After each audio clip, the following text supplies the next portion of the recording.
नमस्कार सर्वांना. आज आजी करणार आहे आपली एकदम पिवळी अशी सरभरीत बटाट्याची भाजी एकदम गावच्या पद्धतीने. सर्वात पहिल्यांदा आज आजीने बाजरीच्या भाकरी करून घेतलेल्या आहे आणि लगेच आता बटाट्याची भाजी टाकणारे. कालवण म्हणजे गावाकडे आपण दर भाजीला कालवणच म्हणतो ना. चिरून घेतलेले आहे आता सर्व बटाटे आणि त्याच्यामध्ये पाणी टाकलेलं आहे आणि ते स्वच्छ धुवून घेत आहे, कारण की माती बिती लागेल असते ना, ती निघली पाहिजे व्यवस्थितपणे. आता तुम्हाला थोडा बॅकग्राऊंडला आपला मेंढ्यांचा आवाज येईल. आणि लगेच आजीने चुलीवरती कढई ठेवली आणि कढई चांगली गरम झाल्यानंतर ना थोडे वेळ तेल टाकायचं आपल्याला. तेल पण गरम होऊन द्यायचं आहे. तेल गरम झाल्यानंतर फुल जोरदार जाळ चालू ठेवायचं आपल्या चुलीवरती आणि बटाटे पुन्हा एकदा स्वच्छ धुवून घ्यायचं आहे चांगल्या पाण्यामध्ये आणि घाण निघून जाते. आणि अशा प्रकारे सर्व बटाटे आपल्याला काही न टाकता म्हणजे तेल टाकूनच बटाटे टाकायचे आहे फक्त. अशा प्रकारे सर्व बटाटे आपल्याला कढईमध्ये टाकून घेतलेले आहे आणि सर्वात पहिल्यांदा आपण तेल टाकून घेतलेलं होतं आणि चांगली कढई गरम होऊन दिली होती. त्याच्यानंतर आपण बटाटे सर्व टाकून घेतले बघा आणि जोरदार जाळ लावायचं. याच्यामध्ये ना आता झटपट शिजण्यासाठी ना आपण मीठ टाकते, म्हणजे आजीनं झटपट शिजायसाठी ना मीठ टाकणार आहे. त्याच्यानंतर पाणी पण टाकून घेणार आहे, पण मीठ टाकल्यानंतर ना चांगलं ना तेलामध्ये परतून घ्यायचे बटाटे. मीठ लागलं पाहिजे प्रत्येक बटाट्याला आणि म्हणजे हे होतं शिजतात पटकन. फक्त 5 ते 10 मिनटात चांगलं भरपूर जाळला असलं ना लवकरात लवकर शिजून होतात. आणि आता तुम्हाला थोडासा जास्त मेंढ्यांचा कोकरायचा आवाज येत असेल, आपण नंतर व्हॉइस ओव्हर करून राहिलं. काही नाही, आजीला म्हणलो आरामात होत्या. आणि आजी आता प्लेटमध्ये पाणी घेतात आणि लगेच शिजण्यासाठी टाकू राहिले बघा. थोडं आपल्याला सावकाश राहायचं आहे, कारण की तेल गरम असतं ना, ते अंगावर उडू शकतं पाण्याच्या वेळेस. साधूभर बटाटे टाकताना पाणी पण टाकून घ्यायचं आहे आणि थोडेसे पाण्यामध्ये मिक्स करून घ्यायचं आहे.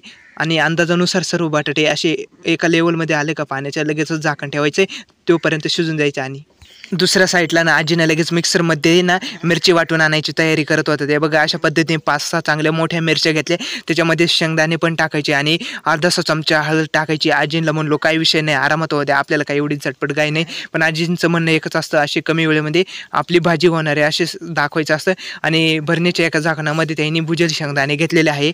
तुम्ही पण भुजेल घेतले ना भाजीला एकदम अशी चव येते, आरक उतरतो. शेंगदाणेने आपल्याला क्वालिटी वाढते, म्हणजे जेवणाची एकदम चव वाढते. आणि थोडंसं पाणी पण टाकायचं आणि धनं पण टाकायचे आणि सर्व बारीक करून आल्यानंतर ना आपले बटाटे दुसऱ्या साईडला चुलीवरती शिजलेले होते. आजीने पाहून घेतले.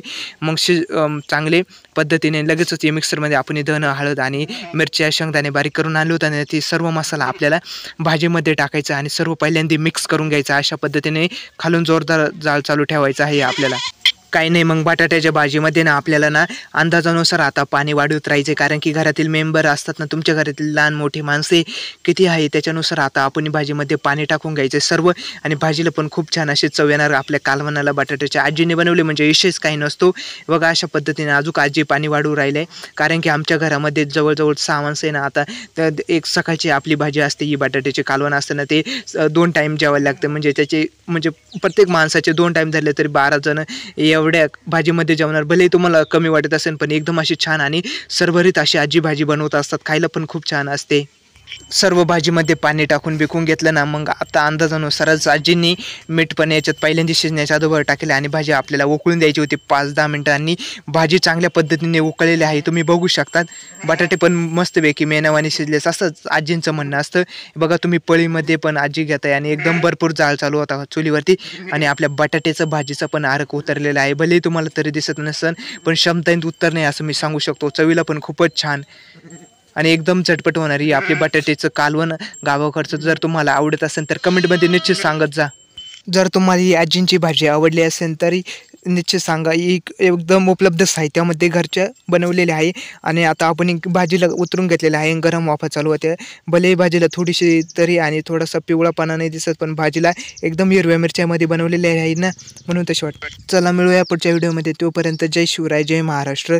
धन्यवाद. व्हिडिओला लाईक करून जावे.